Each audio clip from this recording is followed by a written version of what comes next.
Muchísimas gracias a ustedes por acompañarnos esta tarde-noche y muchas gracias también a Javier Gomá y a la Fundación Juan Marc por haberme concedido el honor y el placer de estar con ustedes esta noche aquí, empezando con puntualidad británica, como el tema seguramente requiere.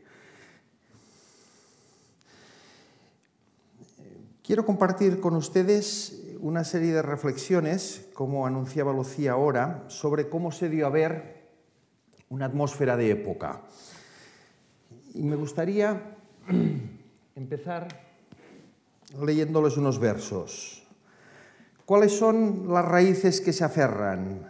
¿Qué ramas crecen de esta pétrea basura? Hijo de hombre, no lo puedes decir ni adivinar, pues conoces solo un montón de imágenes rotas en que da el sol, y el árbol muerto no da cobijo, ni el grillo da alivio, ni la piedra seca da ruido de agua. Solo hay sombra bajo esta roca roja. Entra bajo la sombra de esta roca roja y te enseñaré algo diferente, tanto de tu sombra por la mañana, caminando detrás de ti, como de tu sombra por la tarde, subiendo a tu encuentro. Te enseñaré el miedo en un puñado de polvo. Lo que acaban de escuchar, traducido, es el fragmento de un poema de T.S. Eliot, publicado en La Tierra Baldía en 1922, uno de los poemarios, como saben, más extraordinarios del siglo XX. Eliot, es cierto, había nacido en Estados Unidos, pero desde 1914, con 25 años, ya estaba en el Reino Unido, donde después de una muy breve estancia en Oxford se instala en Londres al año siguiente y donde vivirá hasta su muerte en 1965. El poema de Eliot nos acerca a una atmósfera de miedo, de polvo, de sombra, de imágenes rotas, que es una atmósfera característica de los años 20 y 30.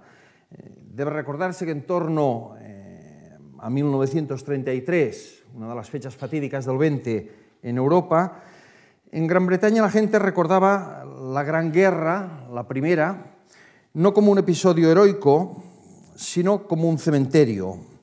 Y ese montón de imágenes rotas de las que habla Eliot, que es lo único que le queda entre manos al poeta, es una metáfora poderosa, a mi juicio, de esta época, que será además retomada casi literalmente en 1939 por Walter Benjamin, el filósofo judío alemán que, huyendo de la Gestapo a través de toda Francia, morirá, como saben, en las montañas de Portbou en 1940.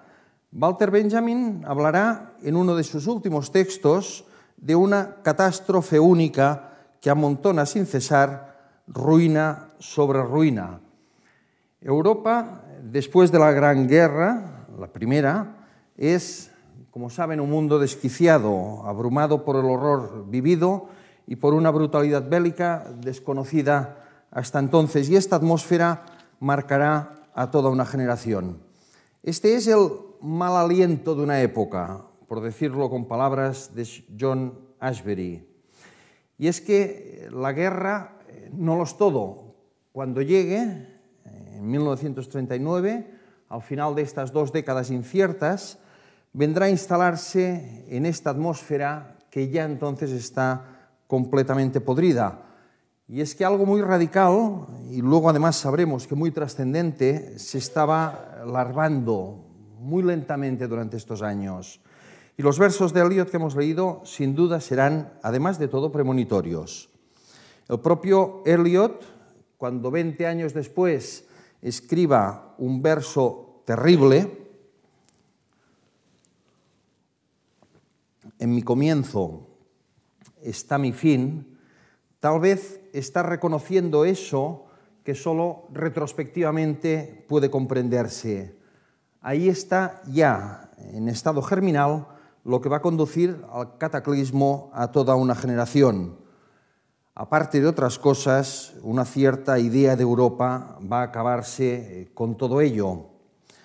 Hablando de su experiencia personal de estos años 30, el historiador, también nacionalizado británico, Eric Hobsbawm, Escribirá 7 décadas después en su autobiografía: no soy capaz de recrear la persona que fui.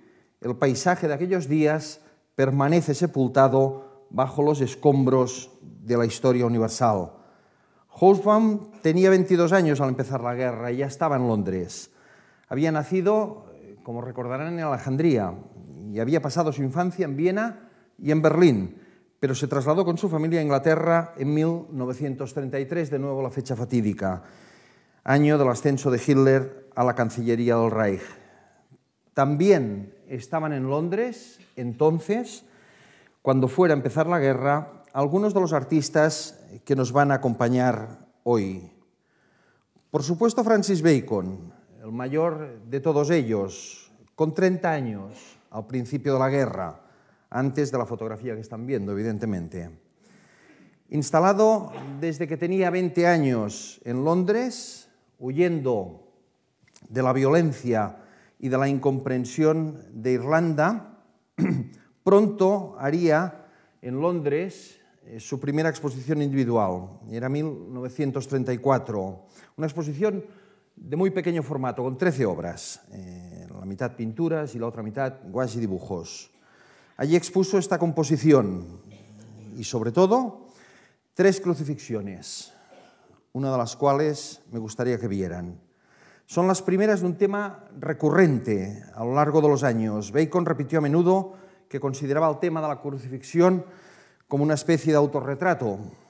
Tampoco es que diera muchos más detalles sobre esto, pero no hay duda que su vida, debido en primer lugar a la tormentosa relación con su padre, en segundo lugar a la experiencia directa de esa violencia durante la Guerra de Independencia irlandesa, y en tercer lugar, y no menor, a su homosexualidad, en una época en la que el delito de sodomía estaba tipificado y castigado con cadena perpetua, proporcionará elementos suficientes para comprender, si era eso lo que insinuaba Bacon, que su existencia se asemejaba a una continua, reiterada e incesante crucifixión, como quien está destinado al sufrimiento y, en cuanto artista, como quien está destinado a dar expresión dramática a ese dolor.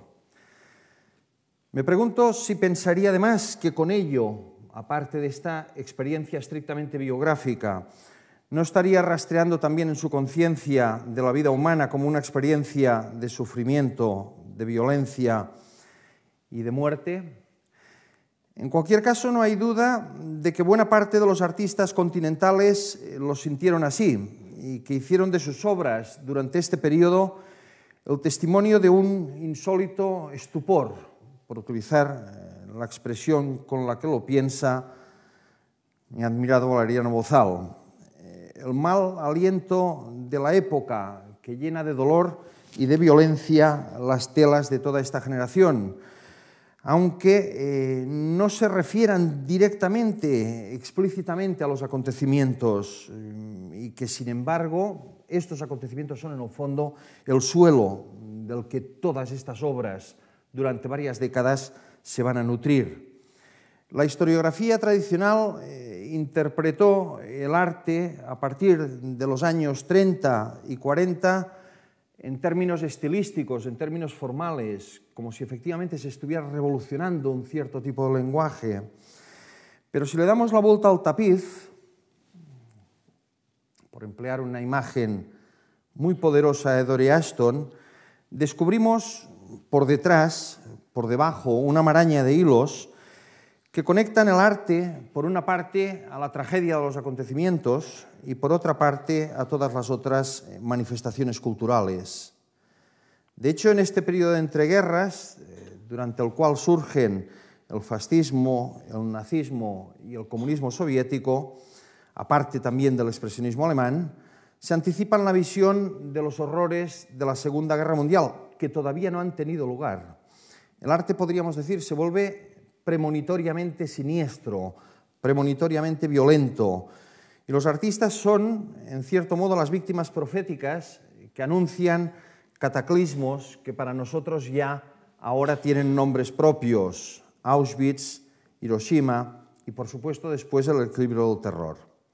la cultura occidental en estos años literalmente llega a ser una cultura de muerte, y el arte se ve arrastrado a todo esto por la tortura de los cuerpos a manos de estos regímenes siniestros, y también por la tortura de la forma de los cuerpos, de todos los cuerpos, como refleja y tan a menudo el arte de esta época.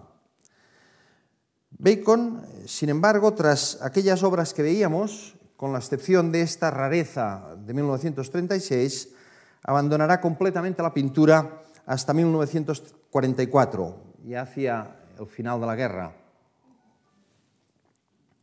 Pero con estas pinturas todavía a la vista, tal vez podamos ya adivinarlo, estaba muy bien preparado para un mundo que estaba a punto de entrar en un precipicio de violencia inimaginable hasta entonces. También estaba en la isla Lucian Freud, con 17 años al inicio de la guerra. Antes de llegar al Reino Unido, Freud había vivido en Berlín, donde había nacido en 1922, y allí fue educado personalmente por su padre, arquitecto de profesión, y además, y nada anecdóticamente, el hijo menor de los 3 que tuvo Sigmund Freud. Lucian recibía a menudo en Berlín, como sabemos, la visita de su abuelo, el fundador del psicoanálisis, que le regalaba, parece que es una de las pocas cosas bonitas que caracterizó su vida, libros maravillosos. Las 1001 noches, en la maravillosa versión ilustrada de Edmond Dulac, o grabados, entre muchísimos otros, de las estaciones de Bruegel, entre otras perlas que sin duda forjaron la sensibilidad estética de aquel jovencito berlinés. Con 11 años, sin embargo, de nuevo en el verano de 1933, Freud abandona Berlín con sus padres, no como refugiados, sino todavía como inmigrantes, gracias a lo cual vivieron con cierta soltura en diversas ciudades británicas. En 1939, al principio de la guerra, ya en Londres, Freud ingresa en la Central School of Arts con el objetivo decidido de formarse como artista. Hay que decir que allí duraría poco y que pasaría a otra escuela de arte, la de Cedric Morris, en Dedham, donde, por cierto, saldría, digamos que más o menos por piernas, después de haberle pegado fuego a la escuela. Sin querer, eso sí, después de haber estado fumando toda la noche en su estudio. Pronto, y no solo por estas razones, Freud sería una auténtica leyenda entre los compañeros de su generación. También estaba entonces ahí Richard Hamilton, obviamente más jovencito que aquí, con 17 años en el 39. Cuando se declara la guerra, también él está estudiando en otra academia, en la Royal Academy of Arts de Londres. Muy cerca de allí, a un año antes del inicio de la guerra, a 450 kilómetros de Londres, un escritor de 33 años iba a arrancar su novela, una novela que marcaría su generación, con estas palabras. Lunes 29 de enero. Me ha pasado alguna cosa, ahora ya no puedo dudarlo. Ha sido como una enfermedad, no como una certeza ordinaria ni como una evidencia. Se ha instalado poco a poco. Me he sentido un poco extraño, incómodo y nada más. Una vez en su sitio, eso ya no se ha movido. En mis manos, por ejemplo, hay alguna cosa de nuevo, una cierta manera de coger la pipa o el tenedor. O quizás es el tenedor que tiene ahora una cierta manera de dejarse coger, no lo sé. Hace poco, cuando iba a entrar en la habitación, me he parado en seco, porque sentía en la mano un objeto frío que retenía mi atención con una especie de personalidad. He abierto la mano, he mirado, cogía sencillamente el pomo de la puerta. Esta mañana en la biblioteca, cuando el autodidacta ha venido a decirme buenos días, he tardado 10 minutos en reconocerlo. Veía una cara desconocida, simplemente una cara, y después estaba su mano, como un gran gusano blanco, dentro de mi mano. Se ha producido, pues, un cambio en el espacio de estas últimas semanas. ¿Pero dónde? Es un cambio abstracto que no está en ningún sitio. ¿Soy yo el que ha cambiado? Porque si no soy yo, entonces es esta habitación, esta ciudad, esta naturaleza lo que han cambiado. Y es preciso escoger. Como habrán adivinado, se trata de la primera página de La náusea de Jean-Paul Sartre, publicada en 1938, al mismo tiempo que en Viena se recibe como héroes a las tropas del ejército alemán que acaban de invadir Austria y de consumar, de paso, su anexión al Tercer Reich.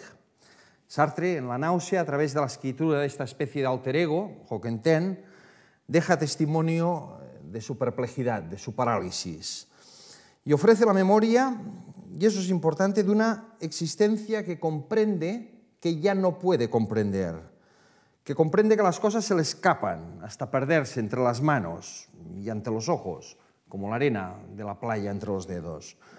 Comprende, como muy poco antes había escrito Martin Heidegger, que está arrojado al mundo y que en este mundo además no encuentra lugar estable, fijo, comprensible. Todo se vuelve, por lo contrario, incomprensible. El mundo se hace literalmente extraño. Un martes cualquiera, Roquentin, Sartre, escribirá: estoy solo en esta calle blanca, rodeada de jardines, solo y libre, pero esta libertad se parece un poco a la muerte. Y se pregunta, estamos en 1938, ¿qué voy a hacer de mi vida?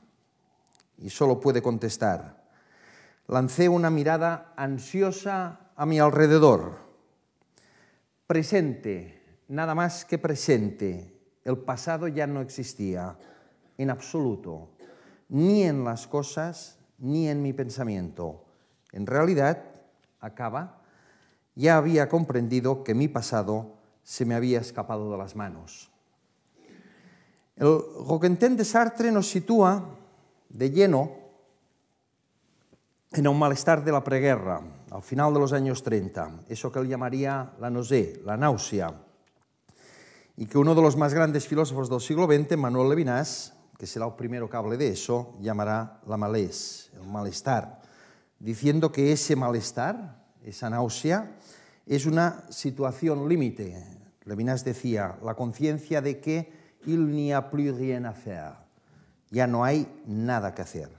La náusea sería esa imposibilidad de ser lo que uno es y que a pesar de todo uno está al mismo tiempo atado a sí mismo.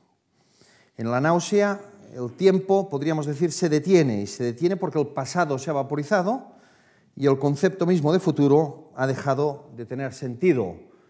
Eso que queda entre medio, el presente, solo será un instante vacío entre dos nadas inmensas.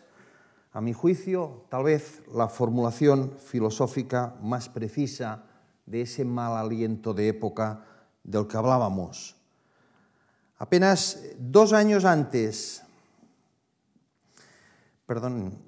después de que Sartre escriba estas páginas, en 1940, Hitler empieza el ataque masivo sobre Gran Bretaña, que dará paso al bombardeo nocturno de Londres a principios de 1940, en septiembre, a principios de septiembre. Hobsbawm habló de ello también décadas después, escribiendo al cabo de un minuto de que la voz seca y cansada del primer ministro declarara la guerra, empezamos a oír el sonido ondulante de las sirenas, que todavía hoy trae a la memoria de cualquier ser humano que viviera en una ciudad durante la Segunda Guerra Mundial el recuerdo de bombas nocturnas. Estábamos rodeados incluso por un paisaje visible de fuerzas aéreas. Era demasiado tarde para tener miedo, pero lo que significó el estallido de la guerra para la mayoría de los varones jóvenes de mi generación fue, dice Hobsbawm, la suspensión repentina del futuro. Lo dirán muchos a su modo. Ernest Bloch dirá, hemos perdido el hilo rojo con el que se enhebraba la historia. Hannah Arendt volverá a decir, aquello que tan claramente aparece como un final debe entenderse como un principio cuyo significado más íntimo todavía no conseguimos captar. Nuestro presente, escribe Hannah Arendt en 1945, está suspendido entre un no más y un no todavía. Lo mismo dirá de nuevo Eliot. Ni desde ni hacia. En el punto fijo, allí está la danza, pero ni detención ni movimiento. Y no lo llaméis fijeza, donde se reúnen pasado y futuro. Ni movimiento desde ni hacia, ni subida ni bajada. Solo puedo decir, ahí hemos estado, pero no puedo decir dónde. Y no puedo decir cuánto, pues eso es situarlo en el tiempo. O todavía, los célebres versos. En mi comienzo está mi fin. En sucesión se levantan y caen casas, se desmoronan, se extienden, se las retira, se las destruye, se las restaura, o en su lugar hay un campo abierto, o una fábrica, o una circunvalación. Vieja piedra para edificio nuevo, vieja madera para hogueras nuevas, viejas hogueras para cenizas, y cenizas para la tierra. Estamos literalmente en estos años entrando en otro mundo, completamente distinto del conocido hasta entonces. La humanidad conocerá pronto pesadillas inimaginables, incluso en la peor de las pesadillas, desde los bombardeos indiscriminados sobre la población civil hasta los campos de exterminio o la bomba atómica. Esta conciencia de una grieta en el tiempo, de una grieta que hace abismo con todo lo que la ha precedido y que obliga a repensarlo todo de nuevo, y que es tal vez la lección más inolvidable que nos han transmitido los testimonios de los supervivientes de esta época. Por decirlo con palabras de algunos filósofos, Hannah Arendt, esto era realmente como si se hubiera abierto el abismo. O Karl Jaspers, cuando vuelva a dar clases acabada la guerra en una universidad alemana, ante nuestros ojos se abrió un abismo. O Levinas, 1940, agujero en la historia. Todo se detuvo y todos ellos quedaron marcados para siempre. ¿Cómo reaccionó el arte? Los artistas de la Europa continental se convirtieron en testimonios del horror del que habían sido testigos, directa o indirectamente. Y esa experiencia los conmocionó hasta el extremo de que ya nunca volvieron a verse como antes, como en este autorretrato estremecedor de Max Beckmann. Ni vieron las cosas como las habían mirado hasta entonces, como en la serie de Jean Fautrier, que inaugura con sus rehenes una nueva manera de representarnos. Volvían todos ellos, por decirlo con palabras de Deleuze, con cristales rotos clavados en los ojos. Cuando Sartre en La náusea dedique una página a escribir en torno a su reflejo en el espejo, acaba también anticipando un gesto que poco después repetirán todos los artistas. Dijo, no la entiendo nada esta cara, la de los otros tiene un sentido, la mía no. O dijo también, mi tía cuando era pequeño me decía, si te miras demasiado rato en el espejo, verás un mono. Seguramente, decía Sartre, me he mirado mucho tiempo, pero lo que veo está muy por debajo del mono, en los límites del mundo vegetal, al nivel de los pólipos. Podríamos hacer bromas sobre la frialdad de Sartre, pero evidentemente es algo más de época que está ahí. O añadía, no queda nada de humano en eso que veo. O acababa, quizás es imposible entender la propia cara. Lucian Freud dejará el testimonio de su extrañeza, como tantos otros, pero él en sus primeras obras, algunas pintadas antes de cumplir los 20 años, desde su propio autorretrato hasta algunos de los primeros testimonios de un dolor conocido directamente o en algunas ocasiones indirectamente, pero mostrándolo de forma cruda y fría, por paradójico que pueda parecer. Obras que preceden a Lucian Freud, que reconoceremos después, con un estilo ya forjado, y que aquí tienen toda la fuerza de lo tentativo, como si en cada obra se intentara describir casi toda esa potencia que acaba de ensombrecer el mundo. Y Francis Bacon. Decíamos que su vuelta a la pintura, tras más de una década, se produjo en el tramo final de la Segunda Guerra Mundial, hacia 1944. Enseguida veremos cómo. Y todo hace pensar que esos años no fueron en balde. A pesar de no pintar, se produjo, a la vista de lo que haría después, o mucho después, una especie de gestación, otra larva.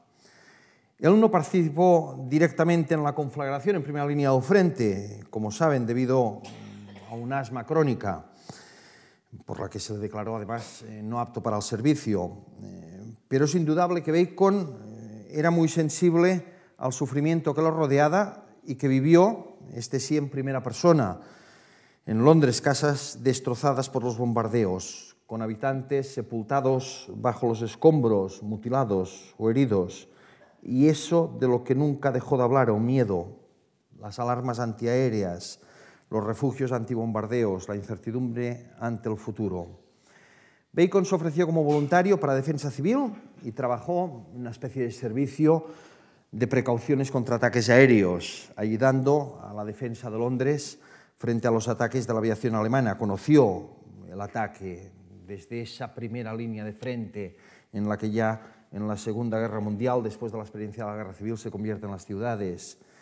Y desde ese puesto vivió escenas de muerte y de destrucción, que seguramente confirmaron, si no lo tenía confirmado todavía, su creencia en la inhumanidad del hombre con el hombre. A Bacon le pasó como a Erich Hobsbawm, que fue movilizado y destinado a un hospital militar, en el caso de Hobsbawm, en Gloucester. Allí, en su diario de guerra, Hobsbawm dijo: la sorpresa de ver a la gente con solo la mitad del rostro y a otros que habían sido rescatados de los tanques en llamas ya pasa al cabo del tiempo.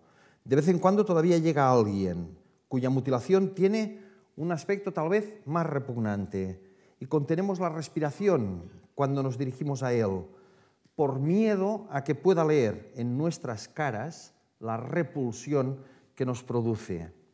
Ante situaciones así, podemos reflexionar que probablemente fuera ese el aspecto de Marsyas después de que Apolo lo despellejara y acabara con él.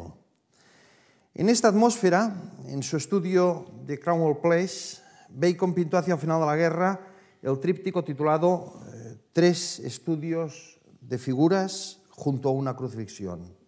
Crucifixión de nuevo. Y que bien puede considerarse, como se ha señalado a menudo, como su primera obra maestra. Sin duda asombra su ambición y sobre todo la cristalización después de este lapso sin pintar, la cristalización de una gramática visual que ya va a ser a partir de entonces la más propia y característica de su evolución. Vuelve el tema de la crucifixión, pero ahora en una especie de formato desplegado, digamos, en formato tríptico. Y vuelve el grito desgarrado de los monstruos con la boca abierta, la dentadura amenazadora en forma de alarido. ¿Cuál es su sentido? No podemos dejar de preguntarlo cada vez que vemos unas obras como estas. ¿De dónde surgen estas figuras bestialmente inhumanas? Aunque sea de forma ambigua, remiten sin duda a una expresión visual, si me lo dejan decir así, del sufrimiento, de un sufrimiento brutal y además de una violencia generalizada, que ni siquiera el tono anaranjado, tan característico a partir de ahora en Bacon, ni siquiera eso lo consigue mitigar. Sí que sabemos, por unas reproducciones fotográficas de Sam Hunter, que Bacon guardó durante años en su estudio una foto de Goebbels, publicada en la revista del Picture Post, con la boca totalmente abierta, mientras seguramente está arengando a las masas. En todo caso, las fotografías siempre fueron para Bacon algo parecido a un detonador, como le confesó en una ocasión a Frank Maubert, diciéndole: la foto me echa una mano, me sirve de apoyo, me recuerda y me provoca imágenes. La fotografía me permite arrancar. Después borro, resto, hago desaparecer. Y al final de todo ya no queda gran cosa de la fotografía al principio. De hecho, me libera de la necesidad de exactitud.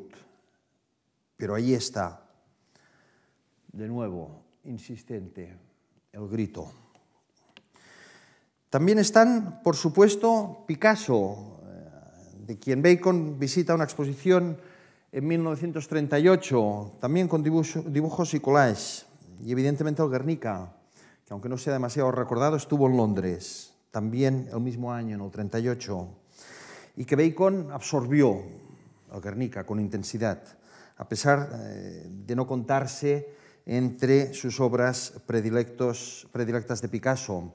Están muchos otros, está Poussin, está Grunewald, y están, por supuesto, las lecturas que Bacon consideraba insustituibles. Fíjense qué dice: la imagen es una fuente y más todavía un detonador de ideas, pero considero que la palabra es aún más fuerte, sugiere, es aún más violenta. Me gusta la fuerza de las palabras. ¿Quién puede sustituir a Yeats, a T.S. Eliot, a Shakespeare, a Racine, a Esquilo? La lectura de Esquilo me impone y hace surgir en mí imágenes. Nunca me cansaré de ello. Estos autores me excitan. Su poder sigue siendo irreemplazable para empujar a la realidad y hacerla todavía más cruda. Tal vez las enigmáticas figuras del tríptico remitan, como se ha dicho a veces, a las furias de Esquilo en la tragedia griega, la Orestiada. Y tal vez a ese verso que Bacon citaba con frecuencia, aunque con una traducción un poco particular: el olor a sangre humana, decía, no se me quita de los ojos. De todos modos, las figuras escultóricas de Bacon, referencias aparte, quedan como un enigma violento, amenazador, inquietante, incluso repulsivo. Y el alarido que lanzan desde los pedestales, como esta, con los ojos vendados, encima, pone sonido a una convulsión, esa que a fecha de 1944 no puede ya simplificarse con la simple remisión, como se ha hecho tantas veces, a la torturada biografía del pintor. Al mes de acabar la guerra, en abril del 45, Bacon expondrá este tríptico en la Galería Lefebvre, en Londres, junto a obras de pintores ingleses contemporáneos, y causarán, literalmente, John Russell, una consternación total. El crítico Raymond Mortimer escribió que, lo traduzco literalmente, estos cuadros expresan su sentido del mundo atroz en el que ha sobrevivido Bacon, aunque me parecen más, acababa, representaciones del agravio que obras de arte. En la misma exposición del 45, Bacon expuso su figura en un paisaje, inaugurando prácticamente solo con esta obra otro tipo de violencia, la violencia propiamente pictórica, que desarrollará ya a partir de entonces en todos los años que siguen. El borrado de las figuras, que acaba por amputarlas, son amputaciones pictóricas. El espacio amenazador, las estructuras metálicas, la carne y la sangre, como piezas de carnicería, esas piezas de carnicería que él admiraba cuando iba a comprar. Extraña, sin embargo, que para un público acostumbrado a las atroces experiencias de la guerra, y eso no deja de constituir una paradoja, las pinturas de Bacon fueran casi inaceptables por el horror que representaban. Y es que, con el final de la guerra, para la pintura de Bacon, como ven, no llegó precisamente la paz. El miedo, la violencia, la muerte y la destrucción adquieren, a partir de entonces en sus obras, un carácter que se hibrida, mezclándose con su experiencia personal, con las imágenes detonadoras y con esas lecturas a las que no dejará de volver una vez y otra, de forma obsesiva, siempre las mismas. Esquilo, Eliot, Shakespeare, Racine. El mundo atroz que él, como tantos otros, han conocido y del que han sobrevivido, les acompañará durante años. Lucian Freud es, como Francis Bacon, la otra figura mayúscula de estos años de posguerra en Gran Bretaña. Unos años en los que aquel mal aliento de época continúa envenenando el aire. La guerra, el final de la guerra no acaba con él. La pintura de Freud, que participa de esta atmósfera, ofrece, como ven, una respuesta y como saben, una respuesta visual de naturaleza diferente a los acontecimientos.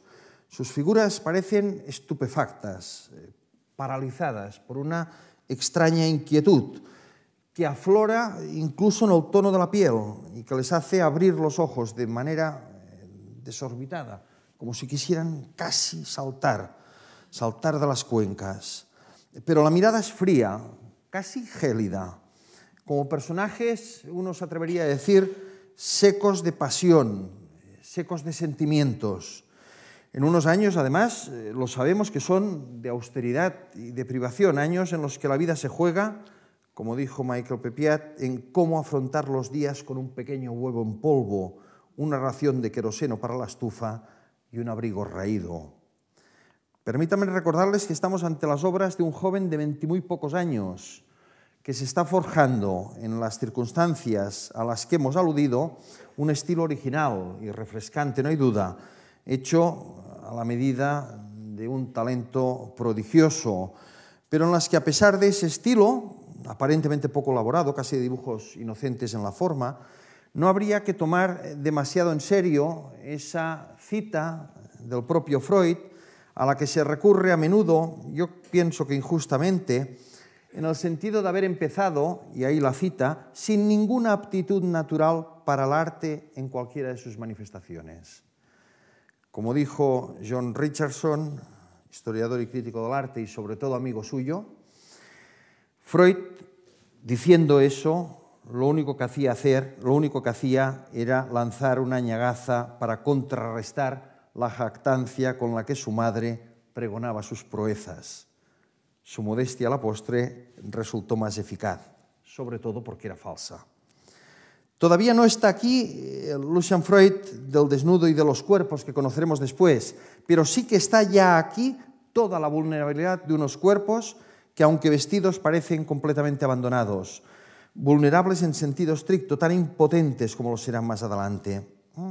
Cuando Arthur Danto escriba, muchos años después, en 1994, refiriéndose a los últimos desnudos de Freud, que es un artista que realmente da miedo, a uno le cuesta realmente ignorar que este miedo que sus imágenes producirán más adelante ya está realmente aquí, en estos años terribles, donde tal vez se defina una obsesión que, a pesar de la variación de las formas, ya no le abandonará nunca más. Imágenes que constituyen casi como un reverso, ¿no? Clave de aproximación a todas esas otras. Porque sus personajes ofrecen en estos años, como ven, un aspecto desvalido, frágil, tal vez a la medida del propio artista, por lo que sabemos de él. Fue precisamente John Richardson, que fue amigo suyo, cuando ambos eran estudiantes de arte en una Inglaterra asolada por la guerra, el que escribió que de joven Freud parecía sumamente cohibido. Recuerdo, decía Richardson, haber mirado al Ocean desde el otro extremo de la barra en el Café Royal de Londres, una tarde en plena guerra. Tan flaco y con el perfil tan níquido como un recortable, apoyado en un solo pie, como una cigüeña, los ojos bajos, en actitud de intenso recelo. Y recuerdo que alguien comparó a Freud con la descripción que Cavafis hizo de Foster, un caballero ligeramente ladeado, en ángulo con el universo. En ángulo con el universo. Tal vez sea exactamente eso. Londres, o de forma más precisa Paddington, impregna los primeros cuadros del Freud de esta época. Esté o no manifiesta Londres y Paddington en la imaginería de Freud. La sordidez del barrio y esa iluminación, como ven, levemente empobrecida, mortecina, empapan gran parte de sus primeras obras y les dan un acusado aire londinense. El mal aliento de esta época, como ven, tiene muchos rostros.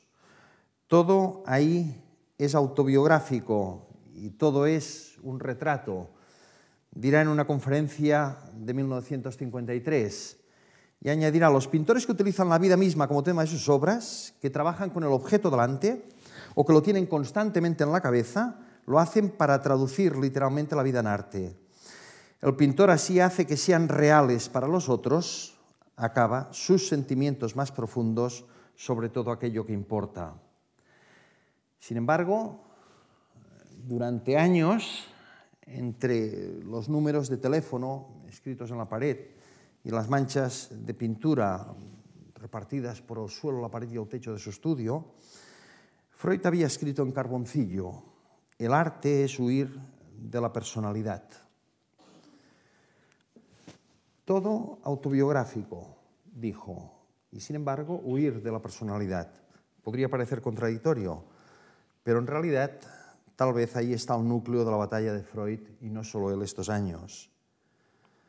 Habitación de hotel, que se expuso en la Bienal de Venecia en el 54, mereció por parte de Red el calificativo de ingres del existencialismo, una forma de decir existencialismo pero frío, no francés. A partir de aquí, de alguna manera, todo iba a cambiar. Quizás por eso, como confesó más tarde el propio Freud, esta fue la última tela que pintó sentado.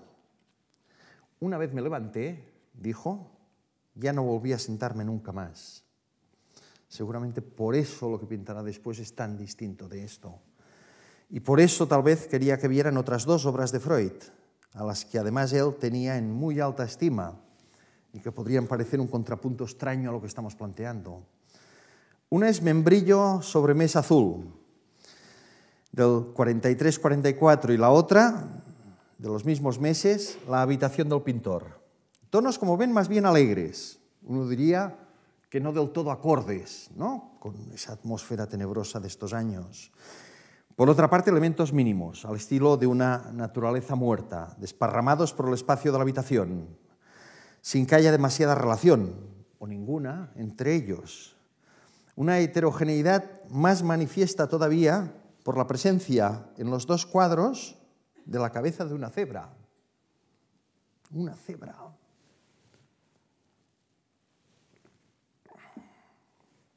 Ni hablar. La cebra. Mi bien más preciado, como dijo Lucian Freud, refiriéndose a la cabeza disecada que había adquirido en Roland Barthes, los taxidermistas de Piccadilly. Estos cuadros, a juicio de Lucian Freud, eran en cierto sentido, decía él, un poco al estilo del Carnaval del Arlequín, de Miró. Quizá no solo Freud, sino Hobsbawm tuviera razón cuando este último habló del extraordinario y terrible siglo pasado y definió nuestra época como absurda, irónica, surrealista y monstruosa. Monstruosa, es cierto, pero también absurda e irónica, otra de las respuestas al horror. La década que sigue al final de la guerra tendrá en Bacon, de forma indiscutible, a la figura más compleja del arte británico y seguramente la que mejor habrá sabido dar forma a esta atmósfera torturada. Eso incluso, aunque él a menudo renuncie a ser testimonio de otra cosa que no sea él mismo, siempre lo dirá, solo podemos partir de nosotros mismos. Y sin embargo, su pintura durante la década en la que propiamente encuentra su lenguaje más propio, tiene, y esto sí que lo reconoció a menudo, una ambición clínica, muy semejante en su impulso, aunque no en sus formas, a la de Freud. Yo quería hacer una pintura clínica, ¿entiende?, le dijo de nuevo a Frank Maubert. Los objetos de arte más grandes son clínicos. ¿Qué quería decir con esto? Él decía, sin dar demasiadas pistas como siempre, quiero decir el realismo más total. Y añadía, ser clínico no es ser frío, Ser clínico es una actitud, es como cercenar alguna cosa, algo exacto y tajante. El realismo, acababa diciendo, es algo que te turba. Y todo continúa todavía entonces atravesado de Eliot. Nuestra única salud es la enfermedad. Para quedar restablecidos, nuestra enfermedad debe empeorar.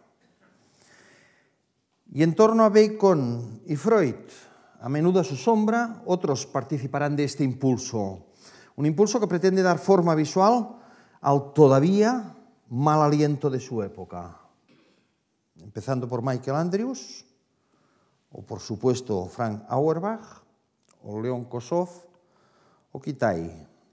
Precisamente, quien bautizará al grupo, todos ellos, con el paradójico nombre de Escuela de Nombres, que por cierto será tan o tan poco de hombres como la Escuela de París o la Escuela de Nueva York. Pero eso en el fondo importa poco, porque vinieran de donde vinieran, es en suelo británico donde sobre todo desplegarán sus trayectorias. Ese va a ser el tono de la pintura que, al menos durante la primera década, seguirá al final de la guerra. Una década en la que la pintura no es una pintura de paz, sino una pintura diversa, cada una con su lenguaje propio, una pintura de pesadillas.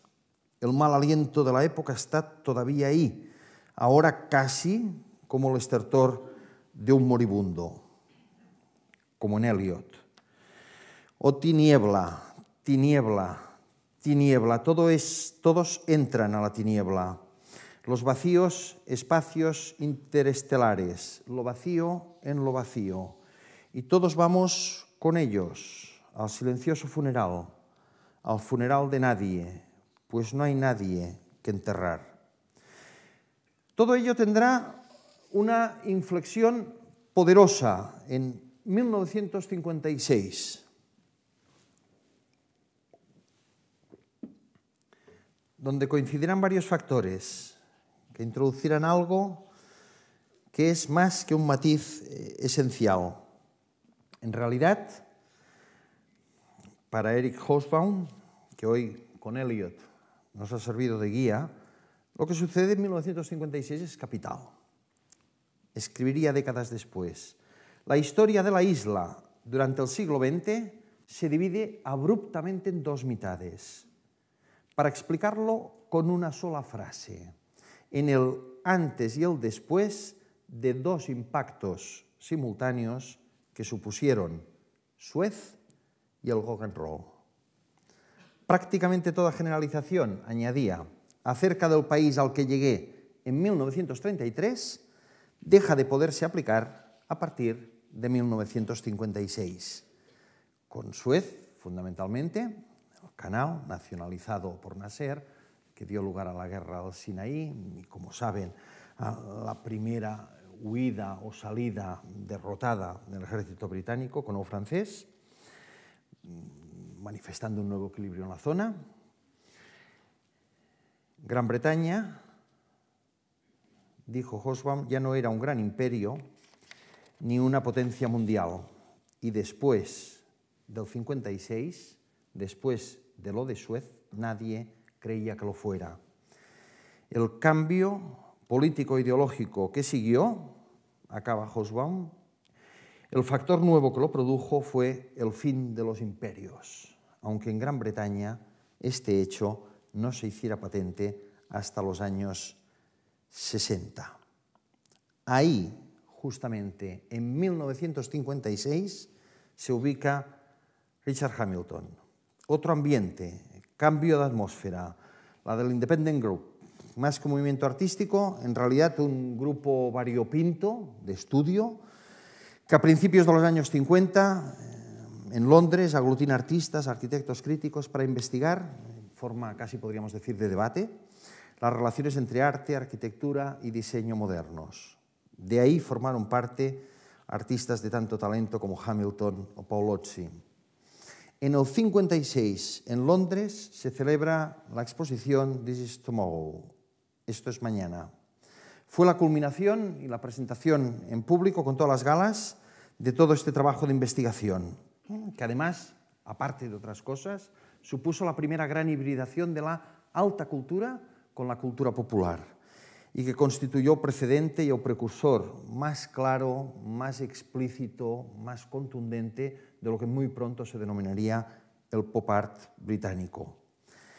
La imagen emblemática de la muestra es precisamente una obrita minúscula de Hamilton, la que ven, un collage de muy pequeñas dimensiones, un palmo 26 por 25, como ven, que además estaba diseñado no como objeto artístico, sino como cartel, que supone una parodia, diríamos, pop psicológica, de la cultura de consumo de posguerra, elaborada a partir del recorte y la composición de los propios eslogans publicitarios y de fragmentos de imágenes. De nuevo, el montón de imágenes rotas de Eliot, pero con otro tono.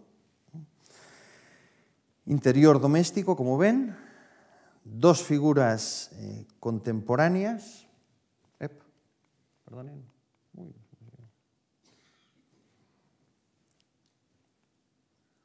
Una con el chupa-chup, otra con el sombrero a modo de pantalla y lámpara, chupa-chup, autochipop, que dará nombre. Y la mujer con un juego de espejos, replicada, casi podríamos decir, en la televisión y replicada en la figura con los aparatos de limpieza domésticos. Y de nuevo, como en aquel ya ahora lejano Lucian Freud de su estudio, artículos dispersos. Lata de jamón, diario, el retrato patriarcal vigilante, magnetófono, mercancías, un delirante, como ven, cruce, nos atreveríamos a decir, de fetichismo sexual, de fetichismo mercantil, de fetichismo tecnológico, temas que a partir de entonces serán, en cierto modo, característicos de Hamilton y del Independent Group. A partir de aquí las cosas irán deprisa. El chico inglés de posguerra, como recordaba hace 2 semanas Estrella de Diego en un artículo en El País, recortaba fascinado, casi curiosamente, las revistas americanas para construir la obra que llamaría la atención de todos. Después de aquella exposición empezarían a aparecer obras como estas, a través de las que comprendería como nadie la esencia del pop.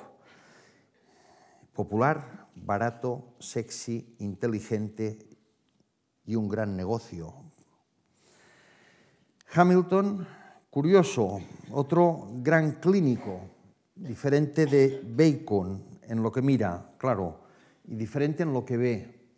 Pero quizás no tan diferente en el ojo clínico que busca diseccionar un mundo, comprenderlo, someterlo a análisis, equilibrarlo. Permítame que encare la recta final con otro artista británico, en este caso nacido en Bristol, precisamente en 1945. Justo cuando acaba la guerra, Richard Long. Un Richard Long que, todavía estudiante en la St. Martin's School de Londres, en 1967, él, entonces con 22 años, realiza lo que ven, una línea dibujada caminando, en la que se valió de su cuerpo como instrumento artístico, hacer una obra de arte caminando, y se valió además de su cuerpo como medida del mundo que pisaba, de la superficie de esa hierba sobre la que dejaba huella al andar, y que será en cierto modo la matriz de su obra. Aquí lo ven, el rastro de su cuerpo en el paisaje, y todo ha sido cuestión de cuerpos. Pero aquí una línea recta, el frágil y precario trazado que apenas sobrevivirá a las primeras lluvias, y otro impulso distinto, otro rostro, otra voluntad de salir de ahí. la salida a la naturaleza, tal vez para respirar, o tal vez para trazar en ella gestos de orden, marcas primordiales de naturaleza geométrica, restableciendo tal vez una nueva posibilidad de abrirse al mundo, ahora sin que esa apertura implique su destrucción, un gesto que define de otro modo esa época. Pronto llevará ese gesto, como saben, y con el gesto la naturaleza, una naturaleza ya encriptada, casi podríamos decir, una naturaleza convertida en jeroglífico, dentro del espacio del museo, como si el arte que había salido afuera, a los prados y a las montañas, ahora regresara al interior, en el caso de Long ya para quedarse ahí, en ese extraño viaje de ida y vuelta, y en el que es de nuevo la geometría en la naturaleza y la geometría de la naturaleza, la inscripción en el paisaje y el paisaje como inscripción, casi el paisaje como escritura, el arte entre las piedras y las piedras dentro en el museo, otra mirada clínica, de otro modo, si quieren, al mundo que nos rodea, intentando hacer de él, en este caso, algo regular, algo ordenado, algo proporcional, el seguimiento de la pauta, la ordenación de la escritura, la secuencia, lo figural, lo geométrico. No está Long, tal vez, tan lejos de lo que hasta aquí hemos hablado, no tan lejos como aparentemente podría parecer. Al mirar, por recuperar esa imagen de Dory Ashton, al mirar el tapiz, la alfombra por detrás, lo que vemos encima lo vemos de otro modo, y lo que encima vemos separado, matizado, diferente, con colores y figuras que marcan su relación en base a lo que distingue unas de las otras. Por detrás, al mirarlo al revés, aparecen esos extraños hilos que la fijación de décadas en las mutaciones de estilos, de movimientos, de tendencias, de escuelas nos impidieron ver. Y adivinamos, tras la equívoca pero inequívoca diversidad de lo que vemos, otras figuras en el reverso que quizá no aparecen al mirar de frente, formalmente atentos a la distinción. Y quizá eso que aparezca en el reverso, en esos hilos enmarañados, sea esa mirada clínica, en el sentido que lo empleó Bacon, aunque ampliado, si me lo permiten. Una mirada clínica que me atrevería a decir es la gran aportación del arte británico de posguerra a nuestra época. Una aportación, si me lo permiten, que no está demasiado lejos de esa pulsión teórica que alimenta la filosofía analítica anglosajona, la otra gran aportación británica, pero está en el campo del pensamiento. En ambos casos, me atrevería a decir la misma ambición de lucidez, de arrojar luz sobre la confusión más caótica. La ambición de lucidez, la ambición de comprensión, la ambición de esclarecimiento del sentido, una ambición aquí estrictamente visual, utilizar las imágenes para arrojar luz, no solo para representar a un mundo, para arrojar luz sobre el caos del mundo. Una ambición de lucidez que tal vez sea la mayor apuesta del arte británico de esta época para intentar salir a ese literalmente insoportable estupor. ¿No creen? Muchas gracias.